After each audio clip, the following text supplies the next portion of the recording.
This chapter of my life rode on a high note of euphoria as I dived headfirst into the heart of Columbia University's pulsing academic spirit, a forum molded from intelligence, passion, and diversity. The initiation into this cosmos wasn't just a plunge into the proverbial intellectual deep end, but a welcome rush, a thrill that was equal parts terrifying and exhilarating.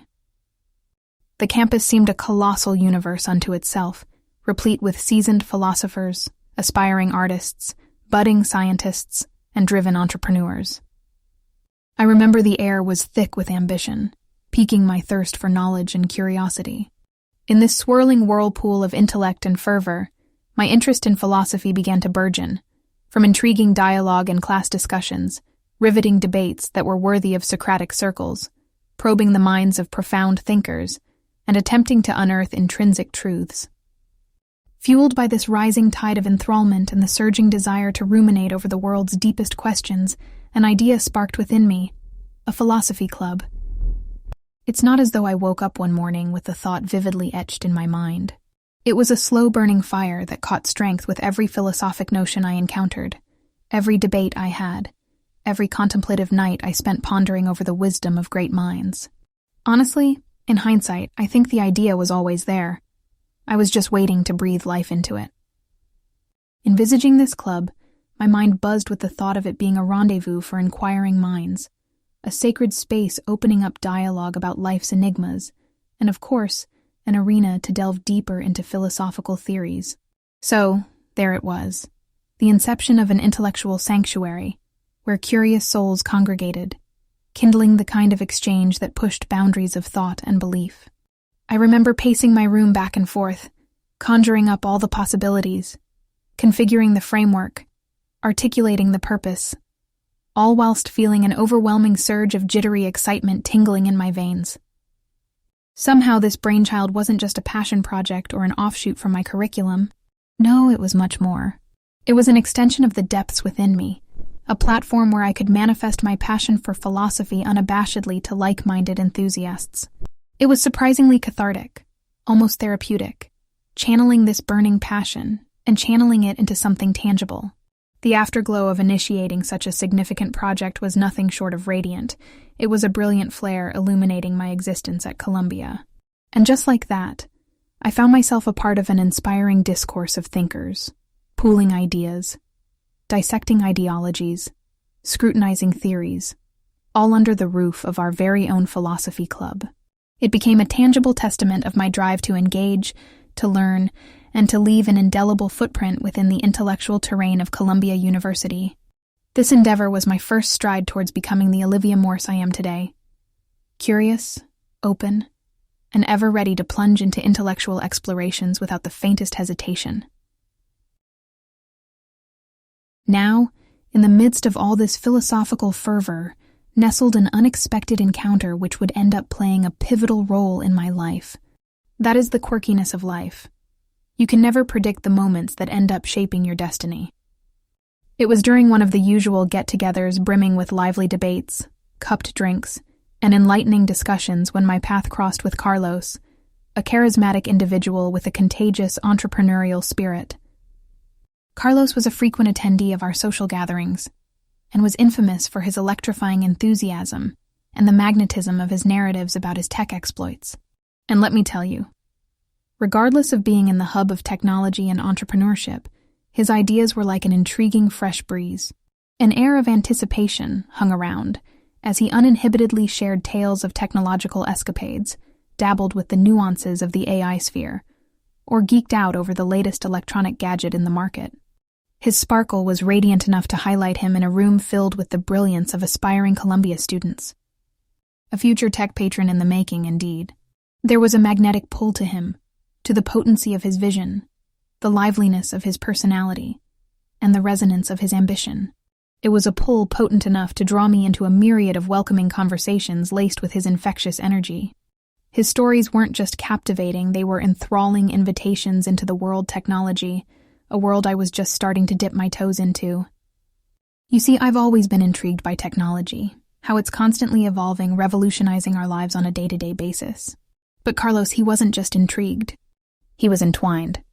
Tales spun from his charismatic demeanor, made the inanimate world of machines, algorithms, code, and circuits appear animated, teeming with potential and limitless in scope. Spatial recognitions, pixel imaging, neural networking, these weren't just icy cold terms, but a fascinating latticework of endless possibilities. As will happen when a philosophical mind met an entrepreneurial spirit, our conversations, a blend of logic and abstract, would oscillate between philosophical debates and innovative pursuits. Carlos and I started frequenting coffee shops, library corners, and park benches, spaces where earnest conversations could stretch for hours without restraint.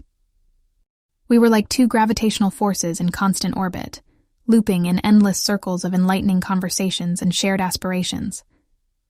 These rendezvous, alluring in their nature, paved the path to a significant friendship, a friendship that opened doors for enduring bonds, expansive learning, and as it would later turn out, my first major career opportunity in the tech sphere of photography.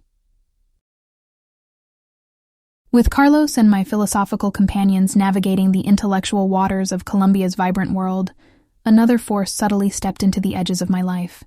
At first glance, John and I would seem almost the antithesis of each other. Me, a passionate philosophy major grounded in the questions of existence, juxtaposed with him, a computer science enthusiast, quite literally tinkering with the future. But as they say, opposites do attract. And oddly enough, his world of binary code somehow made perfect sense to my philosophical mind. Our paths had crisscrossed numerous times, each fleeting encounter supplying a glimpse into a realm that seemed to function solely on logic, yet was underpinned by creativity and innovation. The orbit of my life found a new celestial body, as I started dating John in my second year. The corridors of the university, imbued with the humdrum of lectures and the buzz of bright minds, became the backdrop of our romance. Days morphed into a whirl of engaging discussions and shared dinners, punctuated by stolen moments between lectures and grueling study sessions. And as I dove deeper into my philosophical pursuits, grappling with old masters and their profound thoughts, John was a constant beacon illuminating an entirely different discourse. The weighty issues of existentialism and metaphysical questions seemed less daunting as John lent new perspectives to my kaleidoscope of thoughts. His love for computer algorithms, his view of AI systems as not just tools, but as an extension of our own consciousness. He made me see technology in a whole new light. When I marveled at the mysteries of the universe at large, he delved into the fascinating world of virtual reality. And when he teased me about my love for paperback books and reckless disdain for e-readers, I'd retort, defending the nostalgia and warmth of physical pages and their intoxicating scent. Our shared ideas, contrasting outlooks, playful banter, and mutual respect lended strength to our growing bond. From late-night conversations under the twinkling college skyline to romantic getaways to Manhattan's multitude of art exhibitions, our relationship swelled with laughter, depth, and affection, making our life at Columbia a beautiful state of existence, an ocean of ideas, and a dance of contrasting worlds. Despite the divergence in our chosen fields, our intellectual curiosity harmonized us. John was not just a companion but an ally, a confidant, and an unexpected mentor who challenged me to look beyond what I already knew. As our relationship blossomed, it was not just the bloom of love, but a colorful tapestry of shared wisdom, divergent philosophies, and intertwined intellectual journey. His fascinating world of technology, with all its complexity and forward thinking, seemed to blend effortlessly with my realm of philosophy, creating a coalescence as beautiful and interesting as the subjects we explored.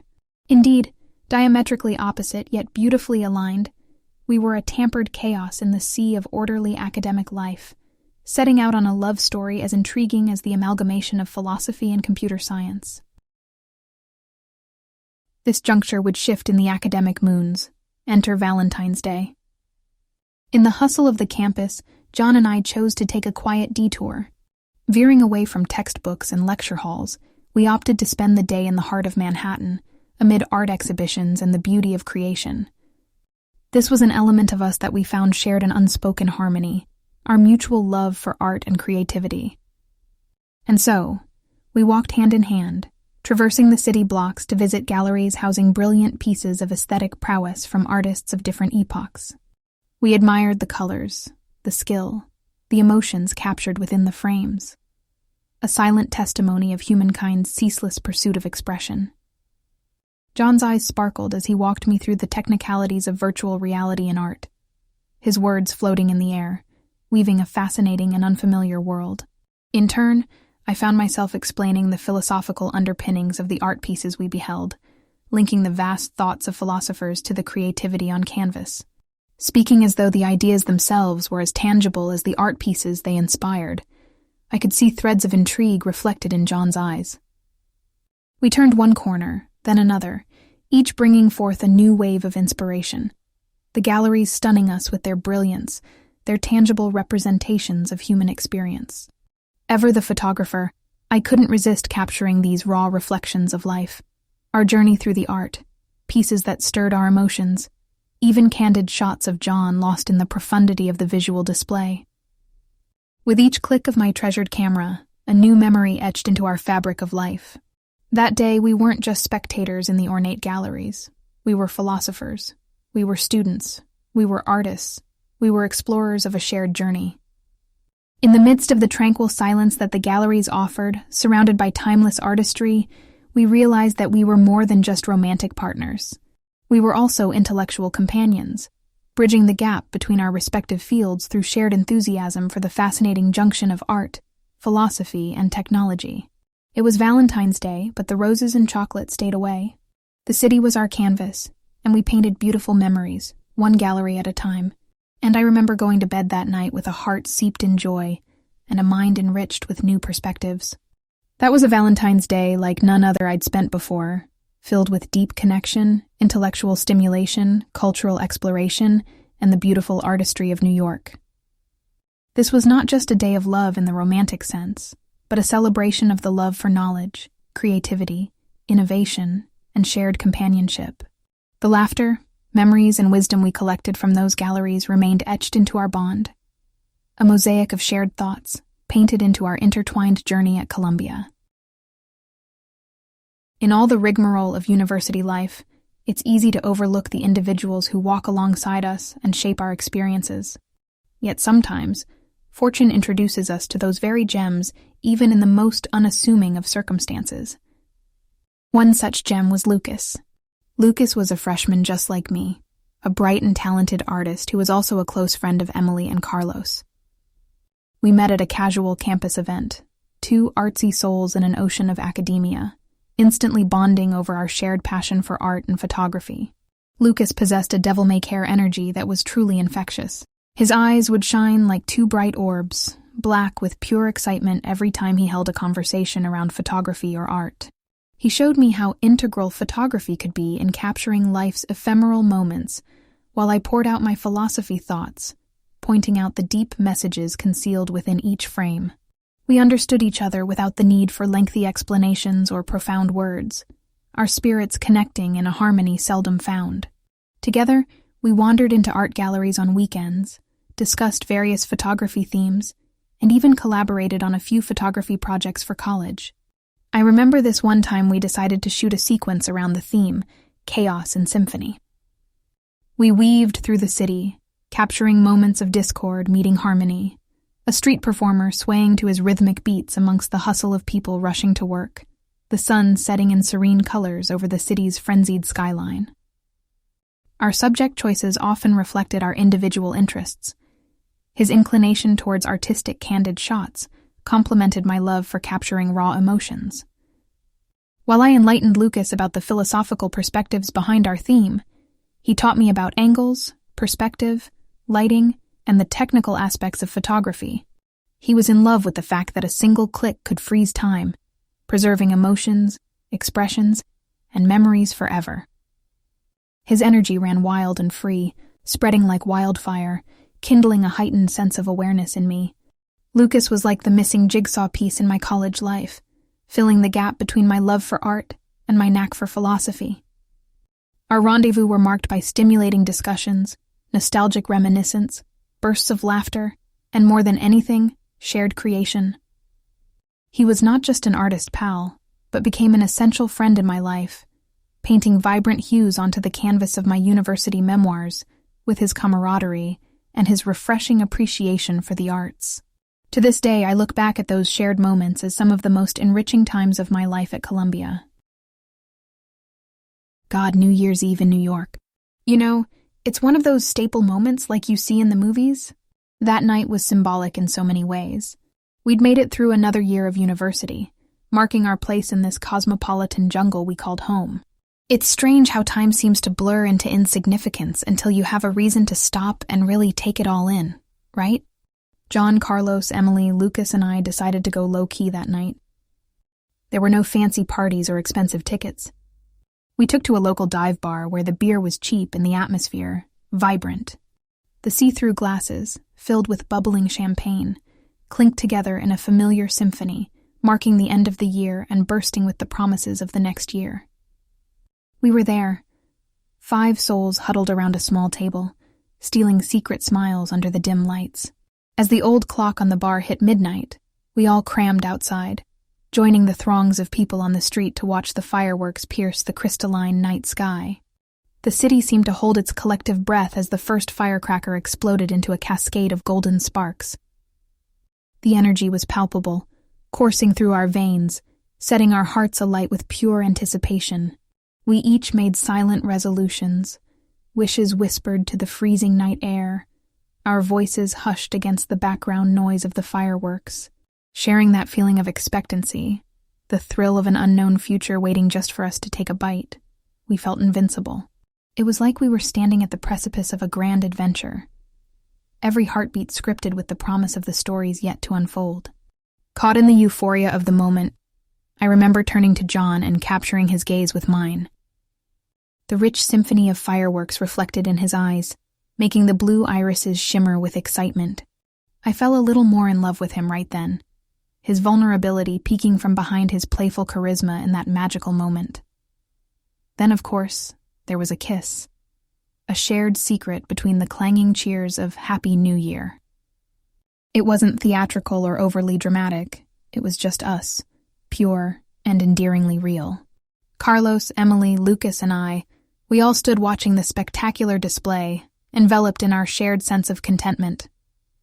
Somehow, among the chaos and celebration, among the cheers and the counting down, we knew we were exactly where we were meant to be.